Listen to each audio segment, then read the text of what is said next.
Hello, physics students.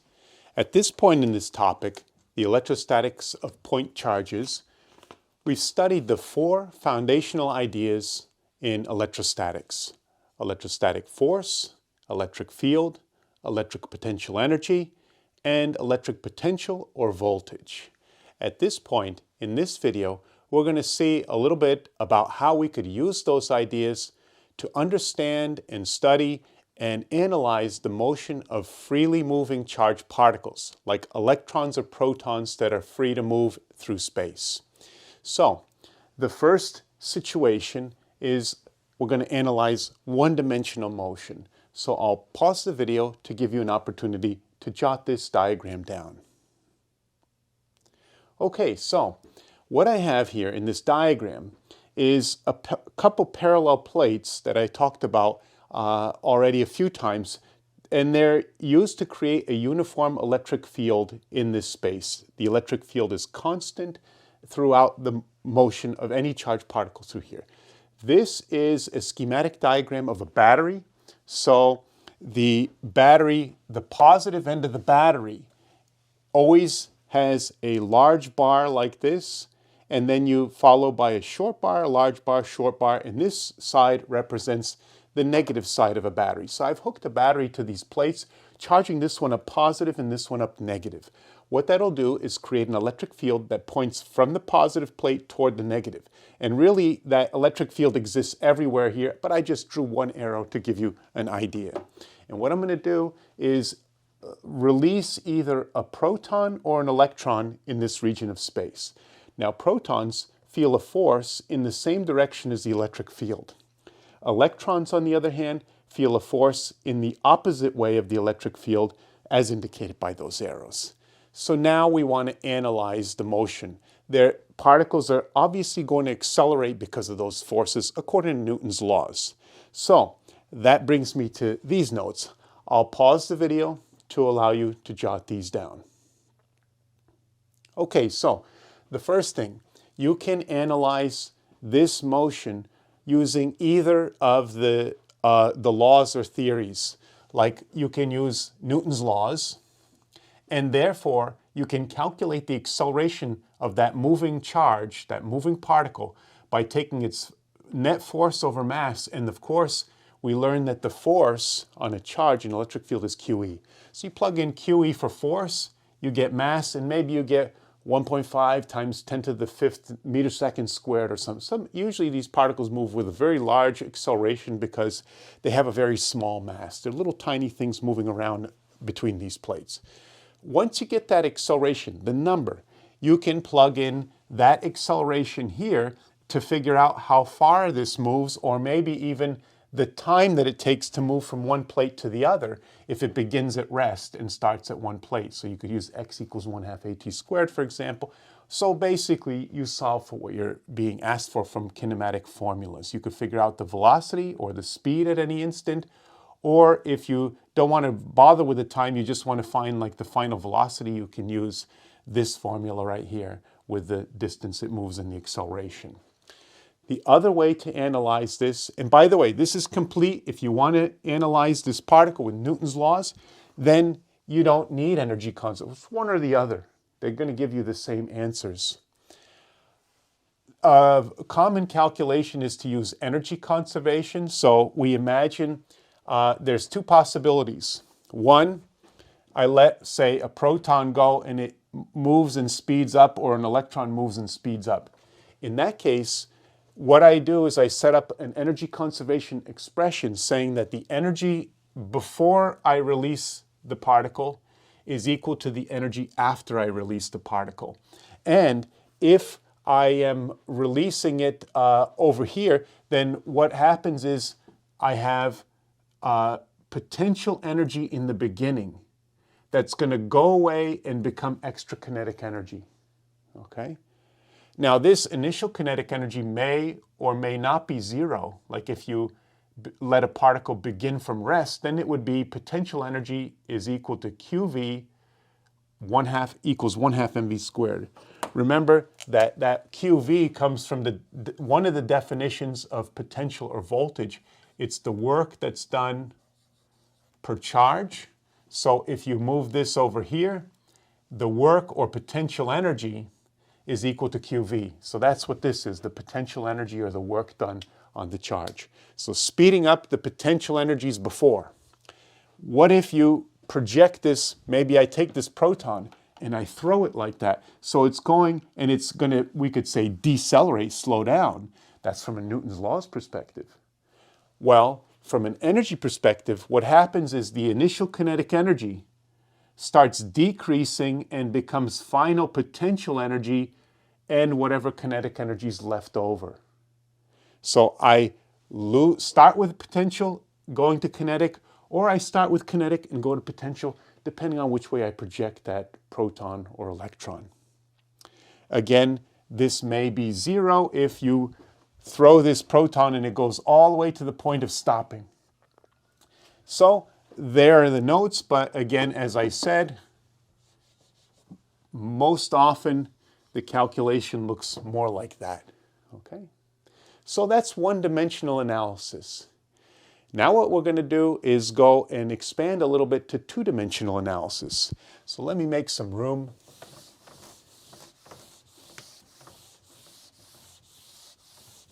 Now when it came to mechanics, we studied two-dimensional motion most commonly with projectiles. One example is if I throw this perfectly sideways, like this, you see that it makes a downward half parabola. The same thing can happen with charge.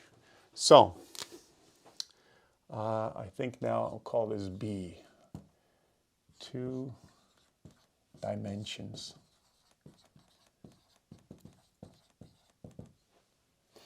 And there are two possibilities. One is like if I have these parallel plates here,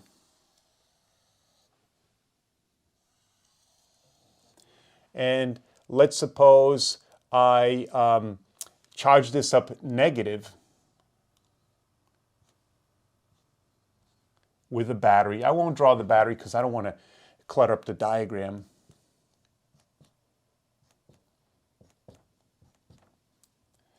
And in this case, what I'm going to do is shoot an electron like this with, I'll put V initial instead of V0.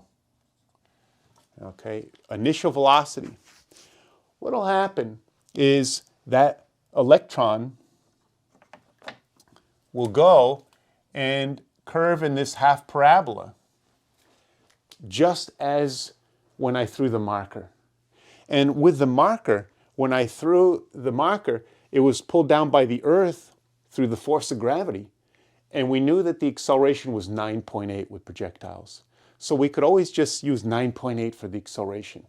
But when it comes to charge, the acceleration will no longer be 9.8 because it'll depend on the electric field.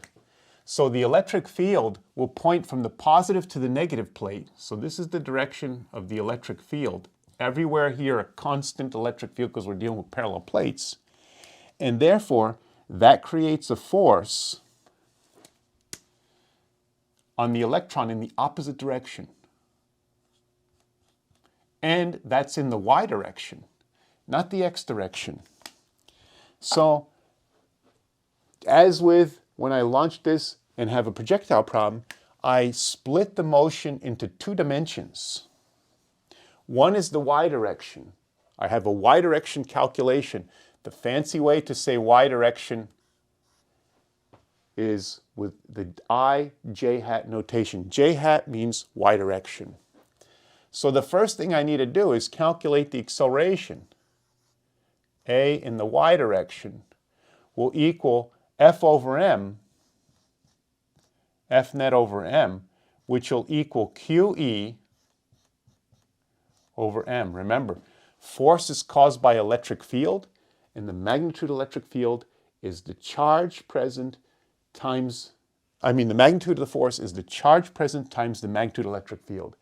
That gives me an acceleration. Now, I run that through on my calculator, plug in maybe the charge on an electron, the electric field, the mass of an electron, and maybe I get something like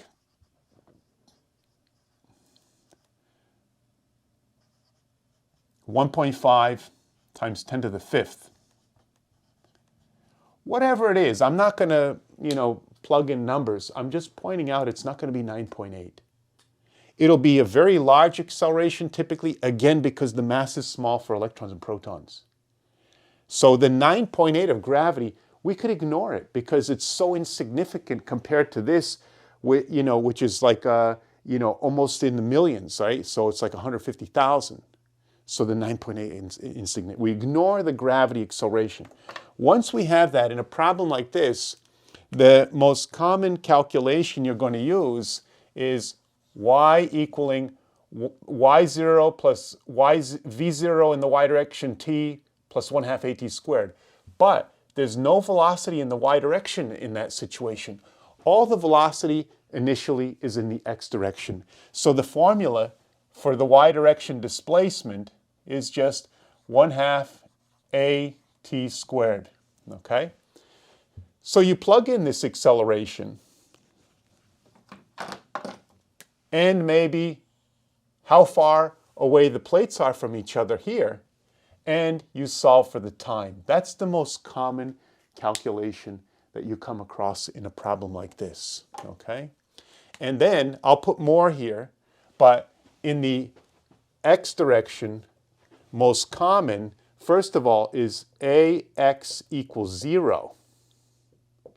I hat x direction. Why is the acceleration in the x direction 0? Well, look at the force. It's only in the y direction. So there's no force pulling this way or that way, so that x velocity stays constant. And so in the x direction, I could figure out how far this went when it landed here. From x equals x0 plus v0t plus 1/2 at squared, the only part of the formula necessary is the v0t part. Oops.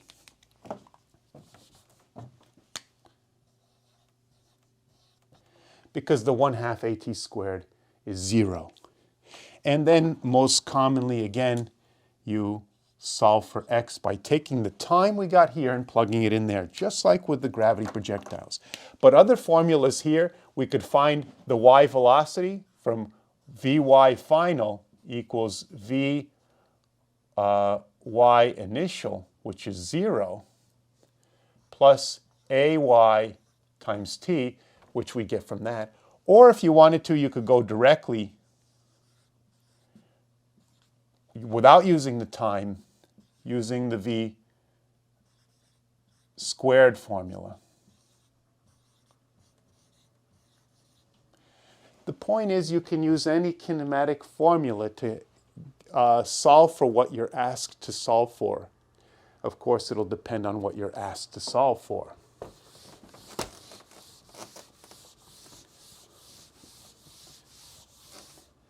Okay, if you haven't had an opportunity yet, I'll pause the video to allow you to copy this down.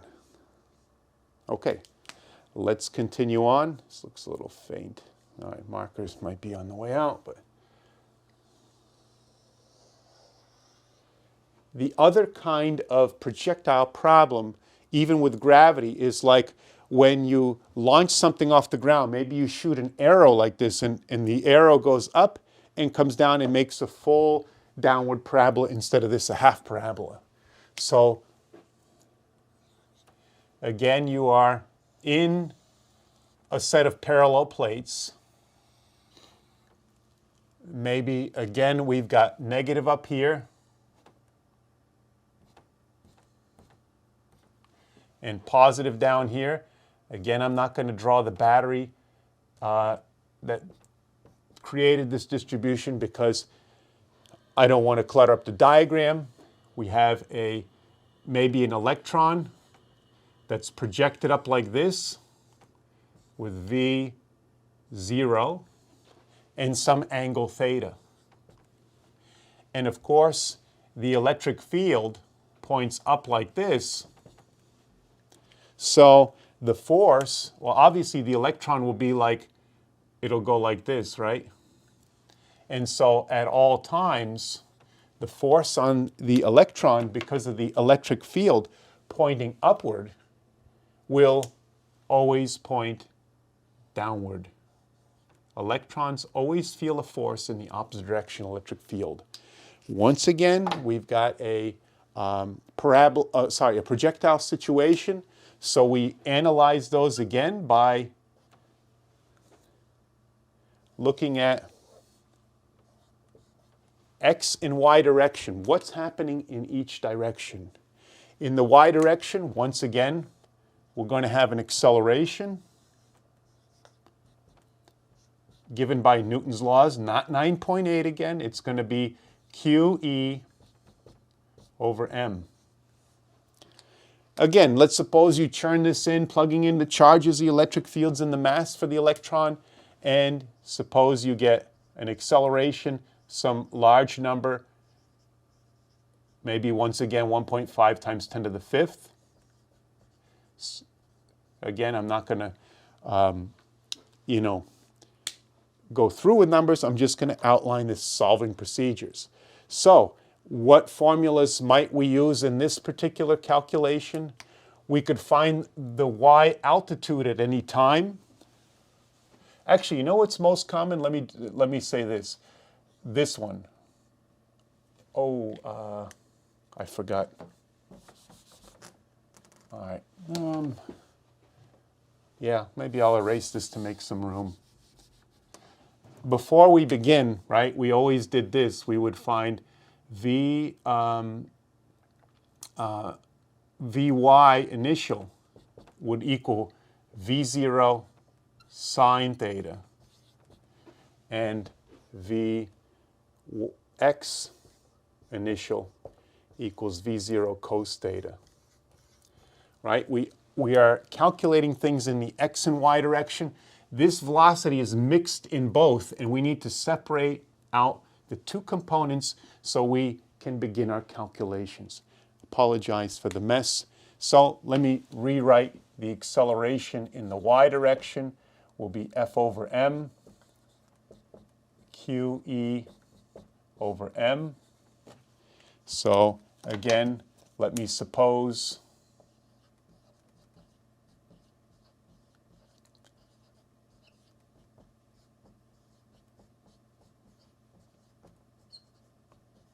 it's just some acceleration. The most common thing that we do is we use this Vy final equals Vy initial plus AT. So we use this formula to solve for time. Okay? And remember that this is the positive value and this is the negative value of this original velocity. Because what happens is if this is being launched with, say, 2,000 meters per second in the upward direction right here, when it hits over here, it's going to be coming down with 2,000 meters per second. So we'd plug in positive 2,000 and negative 2,000. And then we solve for time with the acceleration from the previous step of the calculation. Okay? And why don't I add a little y here also? Okay?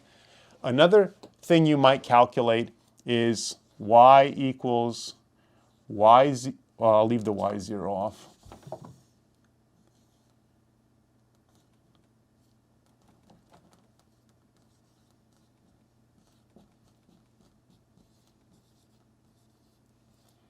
The y coordinate at any time you could find with that formula.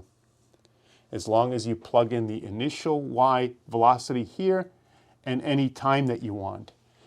If you want to find out how high this goes in the peak, you would take the time from the previous step and cut it in half. Because let's say it takes 10 seconds. It doesn't. It takes much less when these things really go fast. So let's say it takes 10 seconds. Just like with a gravity problem, it takes only 5 seconds to reach the peak. So you plug in 5 here to get the altitude at the peak. Or, of course, you could use the v squared formula also. Vy final equals Vy initial plus O squared plus 2A delta Y. Okay? So again, all these You might use any one of these depending on what the problem's asking you. And then in the x direction, usually what you're trying to find is how far this goes before it lands on this positive plate. And there you can just use, again, x equals x0, which we could set at 0 right there, plus v0t, so we'll say vx initial t, plus 1/2 at squared. No, you know what? Again, I'm jumping ahead.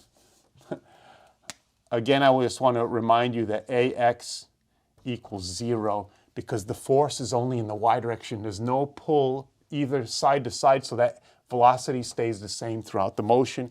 And then, so all that remains is x equals v x initial times time plus 1/2 at squared 0, and you get the x coordinate where it lands. Okay?